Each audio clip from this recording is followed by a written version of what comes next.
Welcome, everyone, to Defending Our Children. We have for you a great guest today. He's an award-winning writer and producer. He's a Navy veteran, and his specialty is in acute psychiatric care. He's got a lot to share, a lot to say. I learn a lot from him every single time I talk to the man. His name is John Turner. I'm proud to call him friend, and I'm thankful for his contributions here at Veterans for Child Rescue. But today we're going to talk about a subject together that is really dealing with the tendency for law enforcement and politicians, especially the politicians, to opt for a an attractive statistic over the welfare of children, over the welfare of literal human souls, because they don't want a high crime statistic, so they don't want to run the operations and make the arrests because they know that'll raise their statistics. That's the conversation we're going to unpack and have today. And my strong wish is that it results in a lot of us being empowered and aware of this dynamic, and that we literally make war against this whole statistic notion, because it's putting people in harm's way. And that's where we're going with it. So, John, welcome to the show. Thank you for coming on with us, sir. Thanks for having me back. I always enjoy this time. And again, my life has taken all kinds of turns, but in this last year or so that we've been working together, it's just been a blessing that exponentially grows the longer we're down that road. So thanks so much for having me. Yeah, man. Well, what brought this up initially for me, for Craig Sawyer, was talking to a sheriff quite a few years ago in a major county in California, Southern California. And he said, yeah, Craig, they're not going to run those kind of operations here because the mayor doesn't want high crime stats, especially crime stats of child traffickers or child predators or pedophiles. That looks bad. So you're going to find that nobody's going to want to run those operations. And at the time, I thought, my gosh, what an indicator that is on who we are as a society, that we elect people who don't care. Literally, just try to imagine how little they care about us and our children when they want a comfy statistic. And the end use application ends up being Mr. Mayor won't run the operations and won't arrest the predators and won't take them off the streets, won't put them in a jail cell or in prison to rape no more or murder no more, because Mr. Politician wants to get reelected. Yeah. And the stats are what he values for that. So my question, guys, is in the psychology of our society, how do we at Veterans for Child Rescue and all of those who listen to our show here, how do we incite people? How do we inspire them? How do we encourage them out of this broken mindset that somehow a statistic is more valuable than a human life? A number that's written on the page that most people will never read. Why, oh, why have we allowed ourselves to be hornswoggled? I like that word. Hoodwinked, horns, Right. whatever, swindled into, but I like hornswoggled into this mindset where, oh, the statistic has to be defended at all costs. And isn't there opportunity to change our value, change our perception of what a statistic even means, so that Right. we're actually doing things to defend the children, and running the arrest and making the takedowns and taking those predators off the streets to stop the harm that's really happening? That's not a number. That's Yeah. human life. That's reality. Those are souls being shaken and traumatized and even slaughtered. And what are we doing if we're looking at a stat and valuing it over that? That has to be reversed. There's got to be a way. It's happened in other cases, in other situations in human history, we've got to find the way to reverse that on the crime stats against child predators. What do you guys think? Well, I think you're looking at kind of a cross section of the nature of the crime is ugly, and it's like for a child to tell their parents about what's going on, more likely than not, they try to deal with that internally when it's so it's a crime, it's so big, but families don't like to deal with it. And when you look at caregivers, when they have to deal with it, it's equally as ugly. But what really is surprising is that if you look at a number and it stays zero, you and I both know it can't be zero, right? Yeah. If you so they kind of tell on themselves because, well, that crime rate is a rate. It's like, the mutual fund of evil out there that, it's going to kind of be at a level. For them not to engage, more than likely, the psychology of that mindset is that if you look, you're going to find more than you can handle, right? The system itself isn't made to handle the sheer amount of victims that would be there, the sheer amount of prosecutions. So, understandably, from a machine side, if you just pull out all of the emotion, you go, well, how do we handle this? And obviously, it ain't the right thing to say, well, we're not going to. But out of all the crimes, because of its seditious, or sorry, it's pernicious and secretive, it's kind of a crime that can hide itself and stay hidden. You know, like Yeah. other things, they break and enter, the murder, those things they hit the paper, they get out there.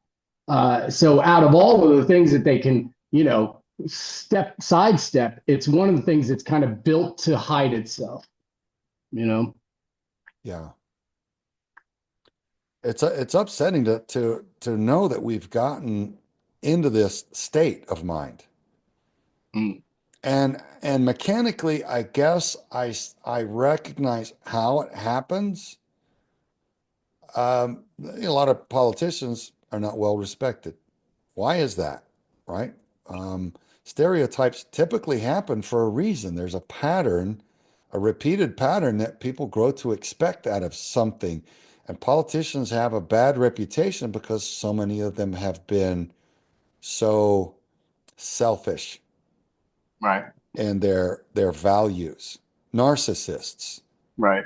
sociopaths, and even psychopaths. And so it's no wonder that the reputation then follows because so few end up being true public servants, servant Right. leaders, you know.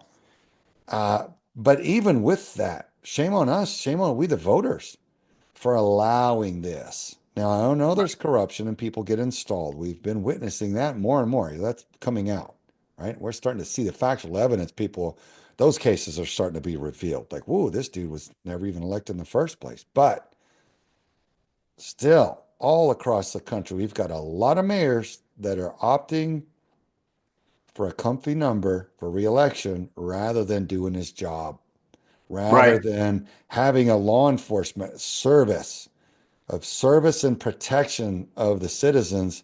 He's not having them, he's not supporting them in running the operations and making the arrests that either they know how to do or we can teach them how to do. And certainly federal agencies can teach them how to do locally, all for that statistic, man. We've got to um, unpack this a little bit further and arm people with the tools to do it. And I think one of those things is really just going hard on them, saying, "Look, Mr. Right. Mayor, you're out of here, man." Term Because limits. Yeah. we love the children, and if you don't, you're toast. If you're not going to serve our will, we're going to replace you with someone who will. So Right. stand by, folks. We're going to be right back with a lot more. We got to cut to a quick commercial break, but we're just getting started with John Turner. Hey, Tim James here. When I was 37 years old, I had some severe gastrointestinal issues. I was tired, fatigued, wasn't feeling good, skin issues. My health was a mess. Let's just put it that way. Now I'm turning 52 this year, and I have abundant energy. I'm able to trail run and kick the butts of my 22 and 24-year-old sons. Yep, that's right. And do push ups and all this other fun stuff. How did I do it? Well, one key ingredient, if you want to get healthy, if you want to get your energy back, you want to get your vitality back, is real nutrition.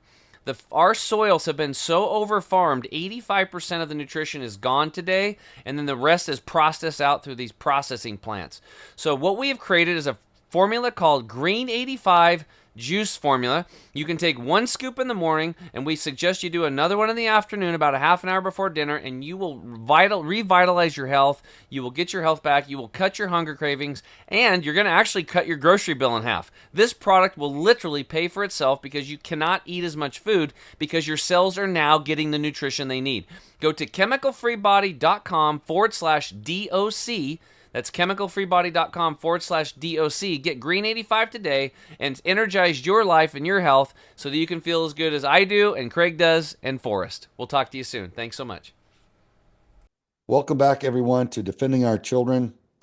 I want to open this next segment with the invitation for you to go to our website, v4cr.org, and buy our coffee there. It is called Rescue Roast.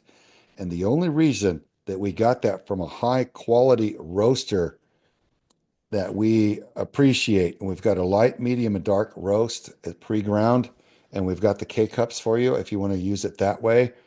But this is solely for funding our operations to rescue children, to arrest the predators, and expose it massively so that we can put an end to it.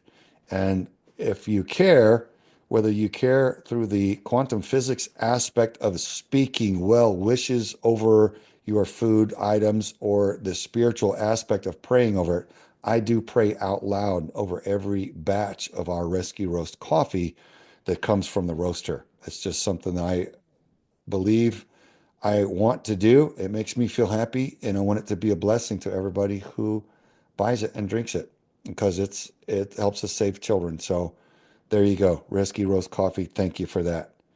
Now, John, we're just talking about solutions. One of the things that I see, and I was talking to a friend of mine before we jumped on this cast, and he had served at the very highest level of the intelligence community, and he'd been around disseminating, issuing, if you will, narrative. And it was a liberal leftist narrative Right. at the highest levels. We're talking about the Formula One races, all the elite, the castles, the islands, the resorts. He was there in the middle of all the global elite issuing this and media of all sorts until he realized, wait a minute, this is a counterproductive narrative. This is actually the opposite of what you would issue to your populace if you love them and wanted their best interests. This is exactly backwards. And what he was saying is that, if you want to change this dynamic of statistics over lives, there's really no soft way to breach it to these politicians, these selfish, calloused, narcissistic politicians. You really just kind of have to kick the door in and have the conversation. You got to show up in their offices in numbers and say, look, you're out of here, man. Where Yeah. you're either going to encourage and support our PD and sheriff's office to start cracking on down on the child trafficking and the predation and the pedophilia that we know is happening in our county, or we're just going to throw you out as the bum that we think you are and replace you by someone who will serve we, the citizens' best interest, because it's our will that you're here to carry out Hmm. as mayor. And if you're not, we're going to make sure you're out of here. And we're going to expose the fact that you're not having anything done about it. And there's no Right. county or no district in which this is not an epidemic now. And we can demonstrate that anywhere we go. And so it's telling that they won't even run the operations. It's revealing that they're like, hey, that sheriff or that guy or that whoever you're investigating, that's my primo. You can't arrest him. It's like, well, He's harming children. Yeah. He's harming Failure of children. And family. why are you inclining to defend that, right? Let's just get back to where we value the lives of the defenseless over names or bloodlines or titles or relations or any of that. It's really if you look at it from a spiritual perspective, we are each accountable for what we allow. Evil prevails when good men do nothing. Right. So what is the weight of that? What is the burden of that? We each have that to consider individually. For me, I don't want to coexist with that kind of predation. I don't want to be one who turns away and allows that to pervade. So for me, I've got to go kick them in the face to make war on this wickedness and this filth, right? This Right. temple of filth that so many people have propped up and whitewashed and tried to defend because they voted for it or they valued this public figure or whoever this entitled predator is. We have to turn on it now en Right. masse as a culture. That's just where I'm at with it, JT. I'm at the place where we kick in the door, so to speak, figuratively speaking, and go, Mr. Mayor, there's 500 of us here today, and we're here putting you on notice. You're going to start cracking down on child predation, or Right. you're out of here. So, what do you I, think I of think that I, type of mindset? I would say that, where I think kind of the well-meaning conservatives where they go wrong is that they just won't do the homework for that meeting. Like you as a Navy SEAL, you train the majority of any career. It's just train for you to be able to do the thing that they want you to do. And that means prep. That means preparation. So going in and kicking the door with your boot without prepping the argument, right? Then you kind of look foolish. And that is where I see a lot of people will stand and they'll scream at things, specifically, the other side of the aisle. You see them screaming these things that you go, well, there's nothing that's unfounded. And it would be easy to say, well, point A, B, C, D. Specifically in this case, we know that we have a problem with child predators. We know that if you turn the channel on, it takes seconds for the connections to be made. You could literally leave that channel running 24 hours a day, and you would never cease finding somebody who's looking to have sex with children. So that means that they're not turning the channel on. And to be able to show that mayor, if you were to, kick in the door, it's making sure that you have really the weight behind you of here are the facts. How many people have you, prosecuted? How many cases were brought forth? Well, the national average is this. And so you're saying that you have none of that here. And obviously they can't support that. And that's when I think their political nerve gets raw. And that's when they have to say, well, look, we have to show somebody that we're doing something. So what does that look like? Even in my community, I would say maybe twice a year, I'm seeing something from the police and the sheriff in this area regarding child sex trafficking, one or two. Now, you and I both know that it's happening every day. So that means it's kind of a carrot that they throw out there, or really just a bone that they throw for people to gnaw on and say, look here, see this. But it isn't enough. And I think that's what you're talking about, is that even the stats that they get are padded. Look, we got these folks. We did this sting operation. We know that it didn't take that long for you to get that. If for you to build a case, it might take a long time to get them into the court. But it doesn't take that long to find them, as you've seen, right? You turn the phone on, right? They're making these arrangements. Now the digital footprint, is forensically as solid as a fingerprint in most cases, right? So I think we have to attack the money and the power that they have, and it comes from whoever they're pandering to.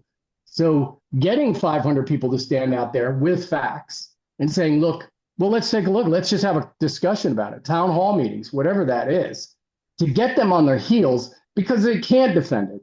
If you just show them the national averages, say, so you're saying that our town is full of saints and, Yeah, it's or, the one our anomaly greater, in the whole it's the one country. anomaly in the whole country that we're throwing off the national average, right? Which would be great, but it's highly unlikely.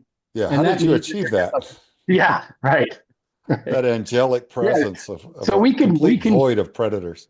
right. So we could just kind of package that and send it off, whatever you're doing. It's just not happening. Yeah. It's not. Well, I So think that'd be easy to do, and I like that concept because it just um, thank God it's becoming so well known now that you can't like that argument won't fly anymore. So stay tuned, folks. We'll cut to a quick commercial break. We'll be right back with more from John Turner. Here to review this V4CR coffee from Veterans for Child Rescue, getting rid of child trafficking all around the world. Rescue Roast. This is being offered strictly to fund our operations. We found a great roaster, chosen our 3 favorite flavors, and our light, medium, and dark roast, we're offering it right now in pre-ground form. If you want to enjoy it in K-cups, we have stainless steel cups on our website, and they are reusable. Just take the coffee and pour it into the cup. Close it up, put it in the machine. Oh yeah. So go to our website right now, v4cr.org. Order as much as you want on our shop page. We're grateful for your continued support. We're excited about what this means as far as boosting the funding for our operations. Thank you so much for your continued support. God bless. Welcome back, everyone, to Defending Our Children. We're on with John Turner. We're talking about mayors and their tendency to value low crime statistics over actually running the operations and arresting the child predators to make it actually safe. So numbers over lives. And it's deeply upsetting for me. And I don't want to just run around like I'm upset all the time, but this is one of the main reasons why we aren't running sting operations 24/7, folks, because I would. I would do it. I can't tell you how many law enforcement contacts we make, and they get to the DA only to find out the DA, no, the DA says the mayor, either the DA is a Soros plant who's paid not to prosecute, or the mayor doesn't want the high crime stat, so they don't want to run operations against predators, which means let the predators continue to destroy the children in favor of a crime stat. So we're talking about how do we find leverage against these weak men or women, these politicians that value a number over a life. What does that look like? How do we find their weak spot, or not their weak spot, their sore spot that causes them to care? Well, it's their wealth and power. Whoever's taking care of them, whoever's lining their pockets, we got to disrupt that. There's a lot of ways to provide leverage, apply leverage over politicians, and I think one side of the aisle goes really nasty. I'm not proposing that, but we do have to hit them where it hurts, where their pain is, and say, look, man, we're gonna apply this leverage to get what we want, and what we want is for the kids to be okay. We want for the children to be okay, so that they're not under 24/7 predation by these sick people that have grown very, very dark in their psyche through watching porn and harming children and being allowed to grow into monsters out there. What we're allowing through our soft judges and our lack of enforcement is we're breeding monsters, and the end result is known. It's you can forecast this.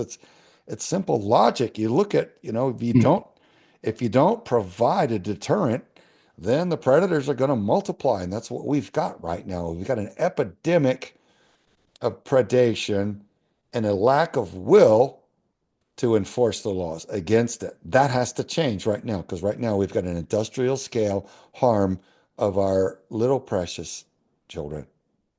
And it does break my heart, and it should Yeah. break all of our hearts. And I think if it didn't, you wouldn't be listening to this show. And I appreciate everyone out there that's listening. And we're just trying to find ways to empower you with how to serve, how to join us, how to stand next to us and be part of the solution and find the leverage against these people who have it the way that it is. We count on our mayors, we count on our politicians to carry out our will. We, the citizens of this constitutional republic, are accountable. We are supposed to run our nation through our elected representatives, and a mayor is one of those. And we have to have mayors who will make war on those who are making war on the children. That's really where we're at with it. As Mr. or Mrs. Mayor, you're going to enforce the law against these sickos, or we're replacing you with someone who will. Well, I agree. And I think there's a couple other things that we should talk about. I'm not necessarily saying they're doable, but I think taking a different approach. First of all, one thing I've noticed in my lifetime is we are really good at stats as it pertains to sports. Okay. You can have a conversation. Craig, you're not, you don't follow football today, but we can jump into a conversation in 5 minutes and then you would be up to speed and we could have an honorable conversation or an honest conversation about the metrics of the game. And so our system is so convoluted and complicated. It's difficult for a layman to do that. So first of all, we need some sort of scoring system, scorecard system that holds them accountable to their performance. And we've learned, in recent times that there are things that they will prosecute, things that they won't. They've made laws where it's easier to prosecute lesser crimes than it is, trafficking and child rape and those sort of things are harder to prosecute. And then there's another layer on top of that is there's so many different legal maneuverings that have occurred for the offender. And I understand they're trying to give somebody a fair trial, but there's no weighted value on the survivor or the victim. And so as a civic duty, we'll sit there and we'll watch football, basketball, baseball, all day long and spit out numbers, but we don't take the time on this on our legal system. And for me is is there a way we can alter the legal system? Maybe not completely, but to where it makes it easier for people to measure performance. And then, you herald those that are good at it and I don't want to say you excoriate, but you challenge those that aren't and hold those people accountable. Yeah, well, I like holding up as exemplars those who do serve and protect in good faith, and it's genuine to do so. Here's a mayor, here's a chief of police, here's a sheriff, here's a constable who's cracking down on the predators and making it safe for the children. Yay, right? Those are our heroes. Those are the ones that are serving and protecting us, our neighborhoods, our counties, our districts. That's who we count on out there. We've got the Yeah. military for the international aspect, but right here at home, man, we need our law enforcement cracking down on these guys. And a lot of them, once they know that the problem's that bad, they want to do it, but they have to be supported to do it. And if a mayor does not want that done, it ain't going to happen, man. That's been what I've observed in talking with a lot of these representatives. And it's just strange, man, that it's gone that way, but it has. And it is what it is. And so there's the opportunity for us to go, okay, well, here's a situation that's grown dysfunctional and counterproductive. So now what do we do? So, it's unfortunate that child trafficking is a crime that's very hard to get accurate statistics on because it's a black operation. It's a covert operation. Nobody's going to admit to the real numbers. And because most of it doesn't get caught and prosecuted, that doesn't show up anywhere. It's all estimates. And the Right. estimates are kind of all over the map, to be honest with you. We try to provide accurate statistics, and for the life of me, I can't really find any. You get them from different sources and they don't match, but we know that it's at industrial scale. We know that they're generating more revenue than all pro sports combined, and that so many of the people that are ruining our nation are involved in it. We can't get that fixed until we start deciding that we are going to lock arms or lock shields, if you will, and rise up and go, okay, look, let's make the changes locally and nationally that need to be made to bring that about. And Right. a mayor is a sticking point, by my observation, in trying to gain operations in addition to the DAs. For sure. For sure.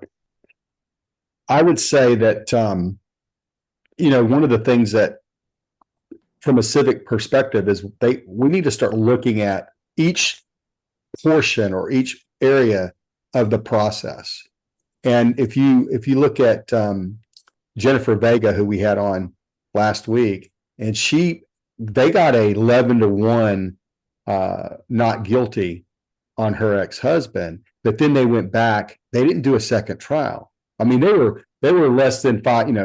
They were one person off of having a victory, but yet they went back, and what they did was they said, "Hey, we're going to just go ahead and negotiate a lower deal." Listen, we are running into a break, and we'll be back with Defending Our Children. Welcome back, everyone, to Defending Our Children. We're on today with John Turner. John is an award-winning writer and producer. I met him on the set of a television show where he was a writer for that show. That one happened to be Gunny Time with R. Lee Ermey. Most of us know him as the drill instructor from the Full Metal Jacket movie and so many more. Fantastic man to work with. And Yep. John is also a Navy veteran, and his specialty is in acute psychiatric therapy. And we're unpacking the discussion today about the mayors and others valuing low crime stats over human lives and trying to find and share ideas about the best way to really reverse that broken mindset, that paradigm of, well, as a mayor, he's gonna not run operations against child traffickers, because if he doesn't, then it'll look like there's no pedophile crime or no child trafficking crime, and therefore that looks good for his performance and he'll get reelected. So we need to change that dynamic. We need for it no longer to be beneficial to fail to run protection for children. That dynamic is broken. That has to change. It can no longer be beneficial for mayors to refuse to run operations against predators in favor of a low crime stat. So we need to value a high crime stat. Guys, I would say this. How do we make it valuable? How do we celebrate a high crime stat? Because we know it's pervasive. We know it's everywhere. We know there's no sanctuary from it.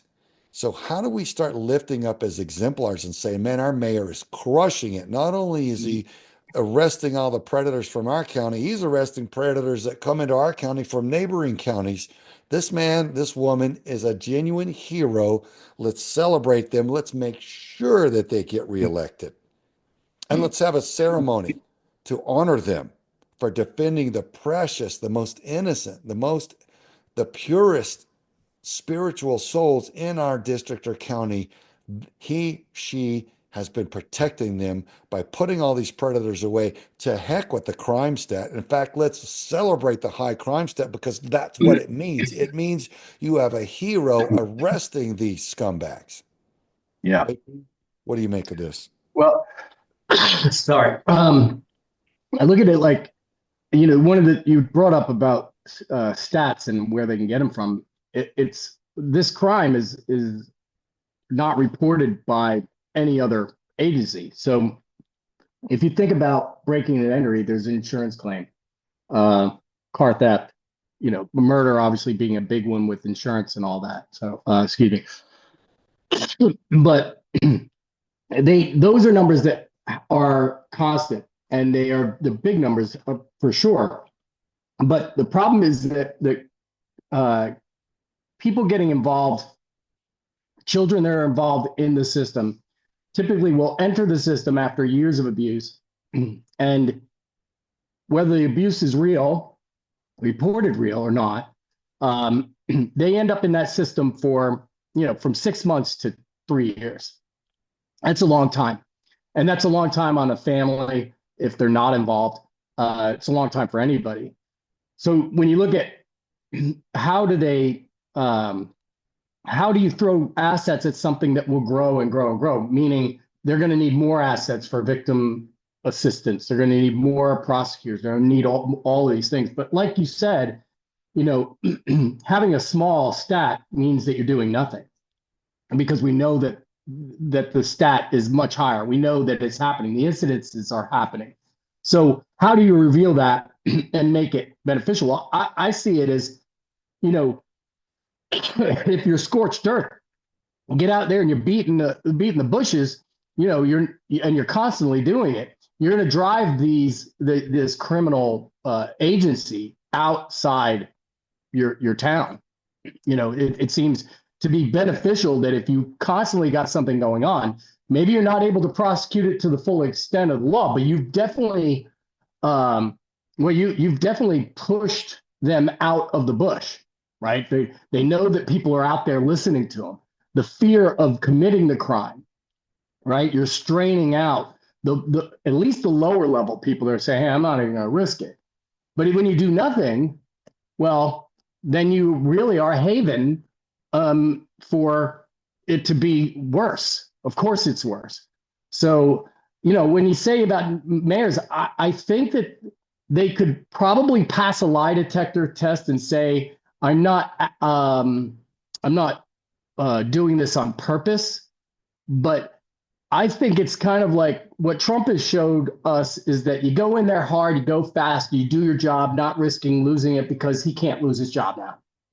He can come in there and do everything that we would want him to do because he's not afraid of losing his job. But anybody that's voted into an office that could just kind of lounge in it like it's a hammock for a long period of time, they're going to slow roll anything out. Test the waters, feel the temperature of the room, and all that stuff. When you got to say, look, if you're running on a promise for this, then you need to do it. If you don't do it, you're gone. And that's why I think term limits are important. If the next job was dependent upon how well you did this one, right? But that's not the case when they think that they can just sit in these jobs for 10, 15, 20, maybe even 30 years. So the large problem is how do you shut them off? How do you get them out of there when people aren't paying attention? Oh, you're on. You guys are muted. Well, I would say that term limits is just one area that we would need to apply. I think there are several other areas. First of all, you need to take the incentive out of being in politics unless it's truly your civic duty. If you're truly wanting to take care of your community, we do find that our politicians, most of them or many of them are lifers. They go in, and I'm sure that when they started, they had altruistic motives. And so, but whenever you inspect the system that we're talking about, you never hear of anybody that's gone to trial and came back and said, you know what, this happened to me. It happened to my family. We went to trial. It was a great experience. We got the bad guy. It was swift. No, you never hear those stories. Every person we've ever talked to that's been through the system, it's been a horrific scenario. And there have been things that they've had to endure that are just ridiculous. And most people, they don't understand this. It kind of goes back to my sports analogy. When you watch, a quarterback do something that you don't like, then you're raising all holy hell on it. However, if we would apply the same logic to our district attorneys, to our law enforcement, to those policymakers that we have to deal with. And Kaylee Kozak, I'll give you a great example. Kaylee Kozak, who we interviewed a couple of years ago there in Arizona, she was trying to get the law changed because she had a lifetime restraining order from her attacker. She had to, as soon as he got out of prison, he was able to overturn that. And so she had to add one word, okay, because it said your lifetime is what they use. She had to add the word natural. So Craig and I, we talked about this. There's no difference in our mind. There's no logical difference between natural lifetime and lifetime. It just doesn't make sense. But it's silly that we would even have to entertain some of these things. And yet what happens is that we'll spend all this time watching sports, but we won't spend any energy on civics. And so what I was thinking about is how do we convert the civic responsibility to be similar, kind of a similar template to some degree. So it makes it easy for people to inspect what's happening and easy to be upset when somebody doesn't do what they should be doing, as opposed to, well, I don't want to waste my energy on that because there's no benefit for me. All you have to do is go into a courtroom, spend a day in there, and you will get all you need of the ugly. And, on a regular day, it's horrific what you see, right? So For I see sure. we're running out. For sure. So look, we got stopped for a commercial break. We'll be back with John Turner on Defending Our Children.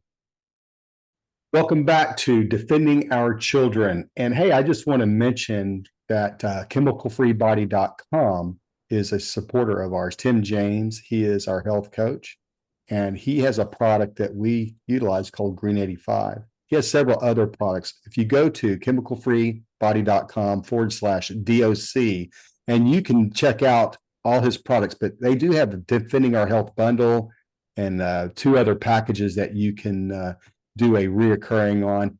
The money that he earns from this goes to help us with our operations. So thanks, Tim, for the support.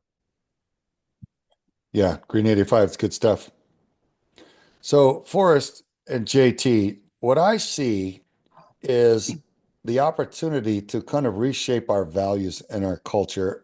So many people, there's so much money put into the promotion of sports, and there's the civics has been taken out of our educational system.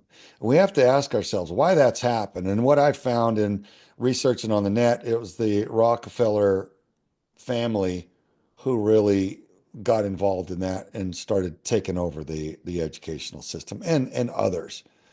But they push it always towards a global Marxist model.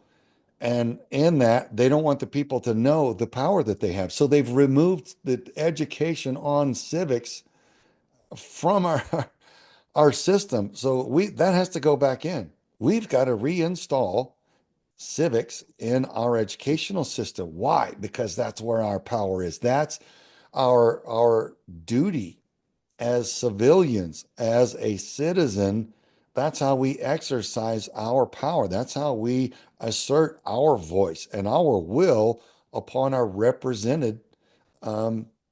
our elected representatives. We vote, and we have to vote in an educated way, and then we have to be involved in all the process, and that is how we can have our voice heard and assert our will upon our system and change the culture, change the society that we live in. That's our opportunity, and that's our responsibility. That's our duty, our civic duty.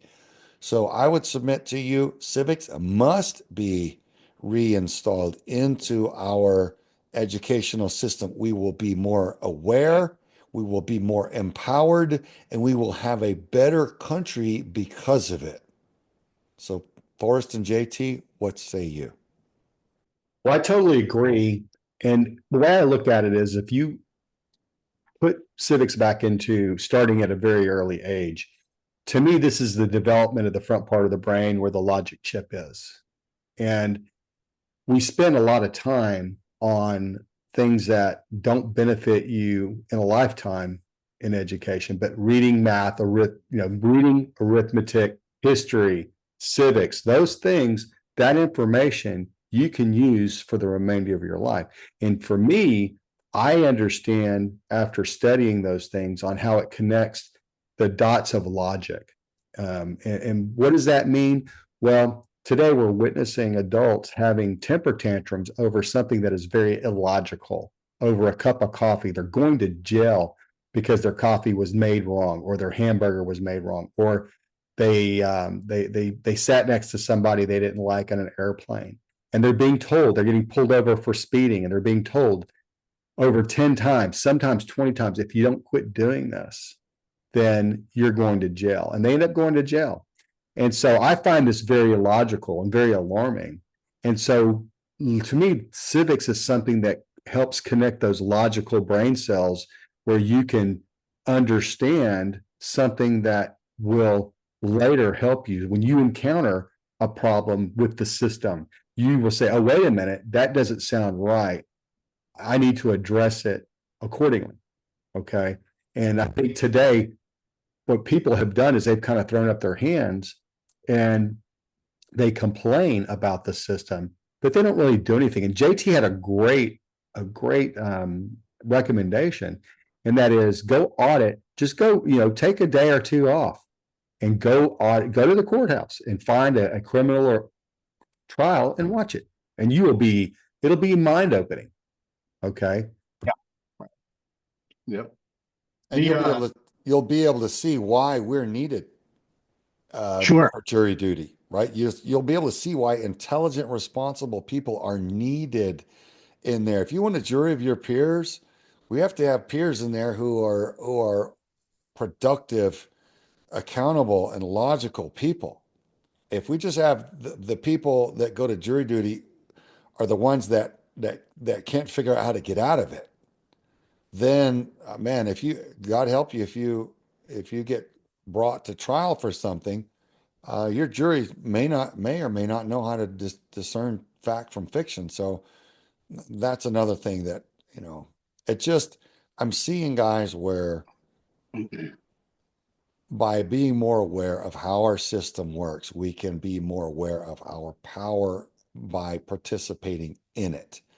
And I see the harm, I see the hostility in conditioning us and programming us through education, through entertainment, and more out of being involved in our civic duty, out of being hands on the process. So we've taken our hands off the wheel, so to speak, and we've let in a lot of ways, our enemies drive the bus, and they're crashing into everything destructive. Yeah. So we have the opportunity now to make the change and get back in there. And so that we, the citizens, we run our country as our founding fathers set it up and intended. What a bold experiment in freedom. A constitutional republic, if you can keep it. Well, it's been under attack from day one. And I think right now, a lot of the stuff's being exposed and we can restore it, but we have to all unite to do it. It's after coming back from DC and looking at the kind of the founding documents, and as a history buff myself, I realized most people take any of our history at face value and they don't really look at kind of what led to what and some of the darker decisions that were made. For instance, you have France who supported us, and without them we wouldn't have won. Without their assistance, wouldn't have gotten to where we are today. Yet to be asked by them shortly after to take a side that we didn't take for valid reasons, but when you go, hey, my buddy helped me out, I got to help my buddy out. But there is that, when you talk about the civics of a thing, you also look at kind of the ethical problem that is there. Will this be better for the folks? Will this be better situation? And in this case, if you're thinking about getting married, go to divorce court. Spend a day in that courtroom, and you will start to realize, wow, I really need to be serious about this thing. And I think that goes back to really your spiritual, the dullness of the spirit enables you to stumble into things a lot easier. Things you didn't mean to, things that, on their face weren't evil, but you stumbled into. When you dabble, as David did, standing on the wall, he knew very well he was looking down into an apartment of some woman. He didn't just stumble by there 75 times, right? He knew what he was doing. But in that willful kind of plausible ignorance, all of this trouble happened in his life. And I think that what we were talking about is really, we have to stimulate that thought of, is this better or best? Not right and wrong so much, because those are just so cleanly cut, right? But when you say, is this better or best? When the ethics of it, what would one do? You're faced with this ethical dilemma. Where will this lead us 5 years? Which brings me back to the Paris thing or the French thing, is that we couldn't sustain ourselves in another protracted war. However, it makes us look bad that we didn't support the people that help us on our own. But we have to decide, to go full on and full in, but ready for that fight. And I think that we're talking about civics and ethics and spiritual, at least getting back to feeling it, right? Yeah. Yeah. So I think you're right. Well, folks, stay tuned. We got to cut to a break, but we'll be back with one final segment with John Turner. Welcome back, everyone, to Defending Our Children. This is our final segment today with Mr. John Turner. And John, as we're unpacking this and exploring options on what to do, man, it occurs to me that it would be very, very beneficial for people in discussions, in education, to go through scenarios and demonstrate to people how they can make a difference, how we, the people, can make change and make it make sense. Like, right. let's have our society make sense, please. Isn't it embarrassing when the government does stupid stuff? And now, right now, we're in the middle of discovering trillions of dollars of theft, Yeah. trillions of dollars of betrayal and theft that's been sent to all manner of NGOs and sent overseas and come right back. And we can see politicians who only make a couple $100,000 a year, and then in a few years they're worth hundreds of millions of dollars. Well, that's what Forrest spoke to earlier. We've got to reduce the incentive for people to come in and do that. So how do we do that? Well, we can have discussions in civics classes and go, look, man, here's a scenario. How would we make this make sense? How could we get involved? What are some examples? What are some tools and options that our system allows us to get involved? What does it look like when we, the people, decide to make something that's dumb make sense? How do we make that go away? Because that's not good for anyone. Just like term limits, as an example, we all know, everybody on all sides of the aisle can recognize term limits are needed. Yet, here we sit after generations knowing that nobody who's benefiting from it that's on the inside that needs to vote it out of voted into existence, term limits, they're not going to vote for it.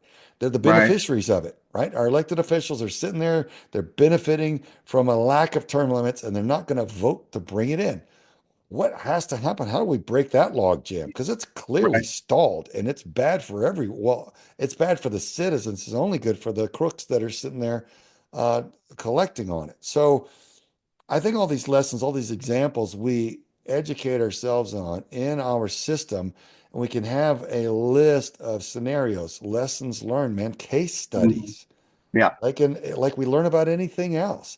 How was this solved? And that's really, really valuable, man. No wonder they've spirited that out of our educational system. They've Sure. Right. hamstrung our younger generations of not knowing how they can be involved. And there we go. There's a huge opportunity right there. Bring back our civics classes and educate our children on how to run our country through our elected officials. Thank you very much. I think that Right. one needs to happen. Right.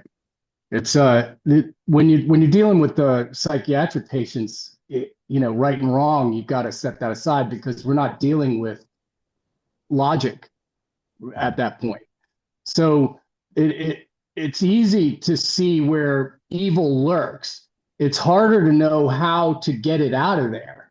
How do you get it, will it to leave, force it out? But I think it's the way that we have to get our children to think and a generation to think, because the disease of not thinking has been going on for quite some time. And in these last, I would say 10 years, we have been faced with more asinine, illogical, time-wasting thoughts, right? About that baffle the mind, rather than say, okay, what if you had to fight your way out of this logical bag? if you were faced with two terrible things, which one would you choose? And when we paint it with this broad brush of like good and evil, you're missing the point, because what I remember doing in high school was you had to pick one side and then you had to have an argument for the other side.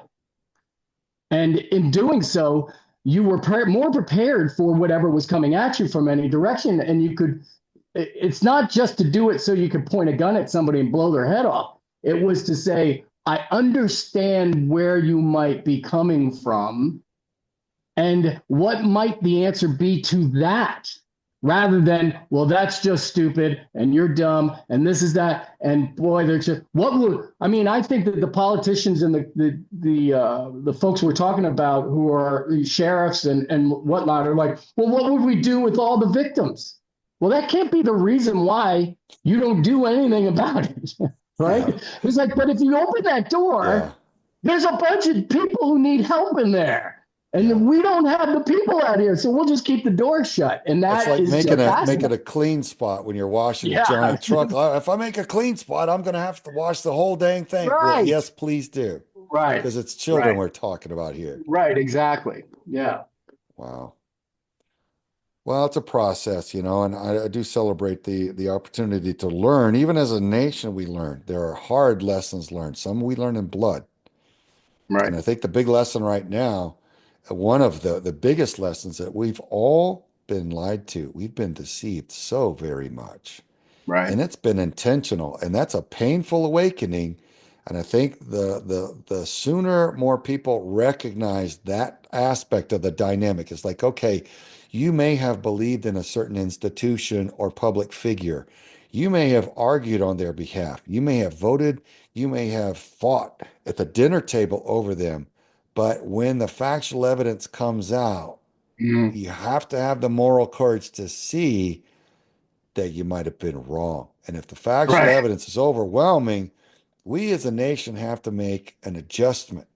And in the SEAL teams, there was a lessons learned logbook. And if I screwed up something horribly and it caused a catastrophe in an op, man, that was going to go in that book so that all the new guys could go, hey, Saw Man made a mistake on some op and it led into a whole disaster. Don't do that. Like that's something that you could face again. And given the list of tools and options, here's what not to choose because that resulted in disaster. And you may not know not to do that unless you read what has already been experienced. So as a nation, we need to do that as well. Hey, you know what? We tried to normalize complete perversion once upon a time and it ended up in a complete catastrophe. Don't go that way again, right? So those kinds of things, I think it's important that, one of the things is just in a tactical operations center over in Afghanistan, the SEAL teams, we had a helicopter shot out of the sky and we had a tactical operations center next door that was the locals. It was the Afghans' tactical operations center. And it was separate from ours. We weren't allowed to go in that. Well, that lesson of not telling the locals where you're going to send your special operations guys ahead of time, that was learned in Vietnam. Yeah. So why is it we got a helicopter full of seasoned warrior heroes? Why don't we get them shot down and allow the locals to know where we're going to send them ahead of time? Like that is something that we know that a percentage of them statistically is going to be dirty. So why have we not learned that lesson? That's just one example of a national lesson learned that needs to be handed down. So there's stuff that we have to teach our upcoming generations so that they're aware. Don't go that way. So that's my last interjection. Yeah, right. I mean, when you think about it, what a good parent prepares their child to exist not in the vacuum, out there. Yeah. And when you love your children, you want them to build a higher ladder. You're not saying, hey, don't surpass me, don't do it. But honestly, our fear is that we didn't help them build a better ladder. We didn't do enough.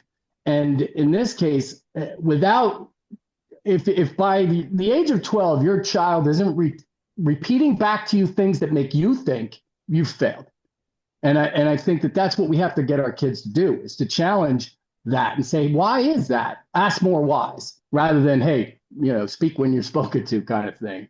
I like But I that. mean, yeah, And thank God, I think we all got sharp children that let us see that they do have it, and right on. that's awesome. And so that's all the time we've got today. Thank you, John, for all your contribution. Thank you, Forrest. My pleasure. Thank you, folks, for listening. I hope this resonates with you and ends up in some civic action and doing some really good out there. God bless you all. Join us again next time on Defending Our Children.